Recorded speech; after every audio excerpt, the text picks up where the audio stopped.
It's going well, although it's resource constrained, so we can move as fast as the resources allow.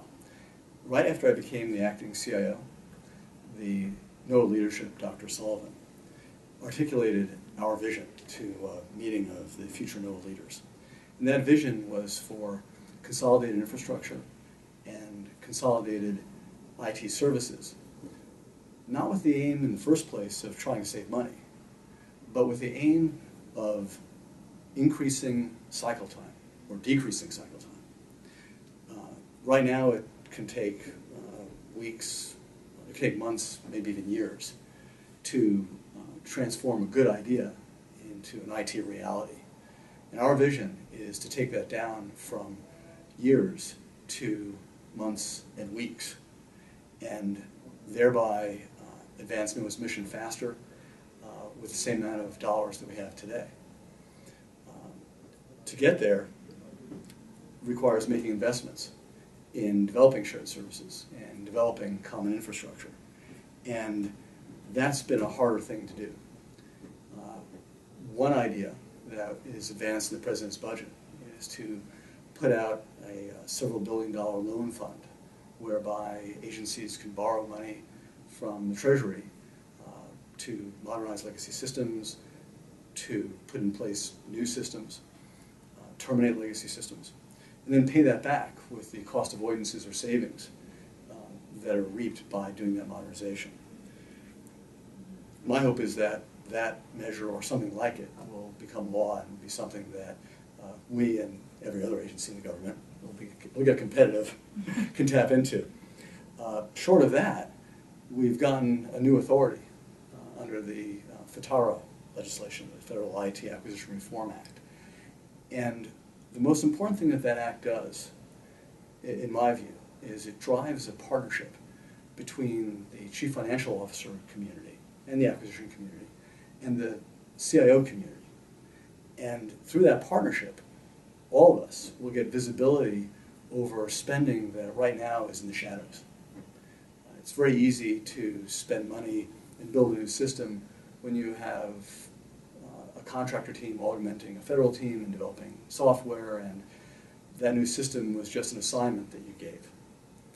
The visibility that we get under FITARA will allow all the folks who are responsible and now accountable for how we spend those dollars to see the details and identify opportunities to consolidate by and then get the same service for or greater service for the same amount of money that you're paying now, and then achieve the vision of coming up with enough money to make that initial investment to create a service or a common infrastructure, and then when you get the cost avoidance as a consequence of that, you can turn those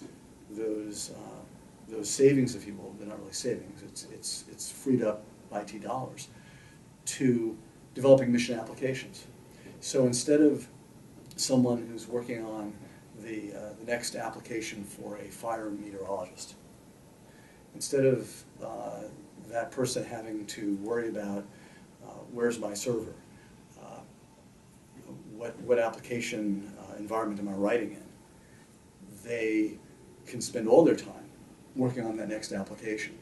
And that's how, by consolidating infrastructure, we can free up the resources to write applications in modern environments that are going and write them faster. We've been able to make some progress, even without the extra visibility from FITARA or the new President's modernization fund. We're in the process of migrating desktops to a corporate operation. So a couple of years ago, we have a part of NOAA that runs the ships and planes. How many of your viewers or listeners know that much about NOAA? Maybe they could research that. That wasn't your question, but we have a fleet. We have a fleet of planes, that's where hurricane hunters reside. We have ships that chart the coast and do a lot of other environmental surveys. They're both critical observing platforms to our mission of protecting life and property and protecting the environment. They had a separate IT desktop environment. they saved a whole bunch of money or avoided a whole bunch of cost that they were able then to turn into working on shipboard IT and applications that they use to manage their ships and planes by taking their desktops and merging it with the desktops that I manage for the Chief Financial Officer, for HR, for all the staff offices.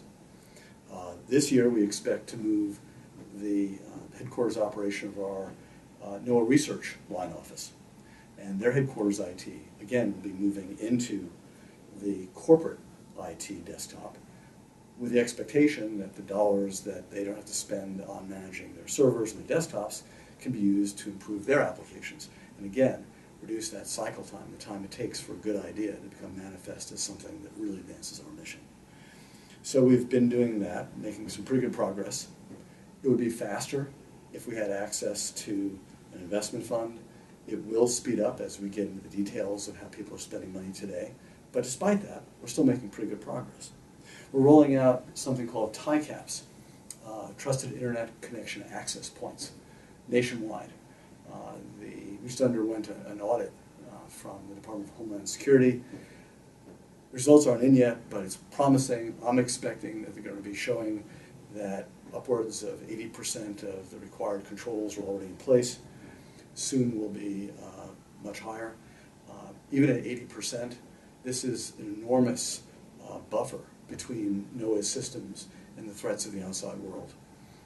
All NOAA traffic, most NOAA traffic, the vast majority of NOAA traffic, say it that way, is traversing our TICAPs today. That's a very critical enterprise service that we provide. Not only do we get the protection of the trusted internet connections and the controls embedded in them, but we also get visibility over who's trying to get at us. And that's important for planning our cyber defense and doing our active cyber defense. We've been very fortunate to get a lot of the money so far that we've asked for in high performance computing. We've been making great strides in modernizing both the supercomputers we use for research and development, as well as the computers we use to generate the numerical forecast, which is the basis for the outstanding forecasters that the National Weather Service has to build upon and make the forecasts and the watches and warnings that are so critical to protecting life and property across this country. Because of the investments that we've been funded by the American people and the representatives in the Congress to make, we've been able to not only amp up our research and development, but take what we develop in our research computers, transition that to operations, and introduce much higher granularity in the forecasting models than we have ever had before. And that's real improvements in real people's lives that are enabled by making smart investments in IT. It's one of the reasons why I really love working at NOAA. It's one of the few places in the world where you can draw a direct connection between getting IT right and making a difference in everybody's life. And that's cool. It's a cool place to be. But anyway, so we've made some real progress in high performance computing. That's all on the unified, on the enterprise-wide side. On the mission-specific side, we've been making some outstanding improvements as well. We are about to award a new Advanced Weather Information Processing System contract, AWIPS, for the National Weather Service. That's going to improve the ability of forecasters to make use of new data coming from new satellites, which we either have or about to launch. This fall, we expect to launch the GOES-R satellite. GOES stands for Geostationary Environmental Operational Satellite. R will be dropped and get a number, I can't remember the number it'll become, but that satellite will result in an order of magnitude improvement in the granularity and volume of data that we get from Earth observation.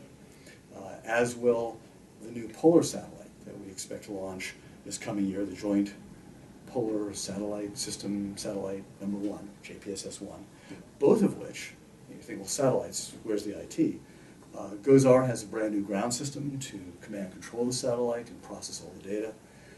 JPSS, the system that will support that, is undergoing a major modernization improved security, improved operations as well.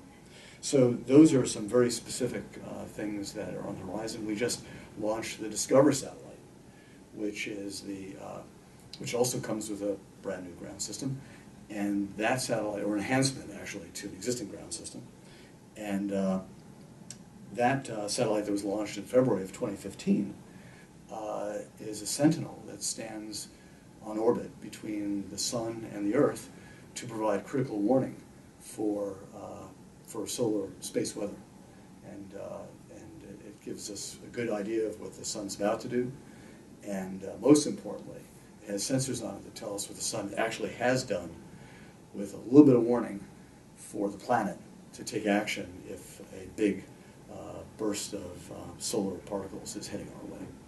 So some real improvements that are all IT enabled, both on the horizon and recently achieved.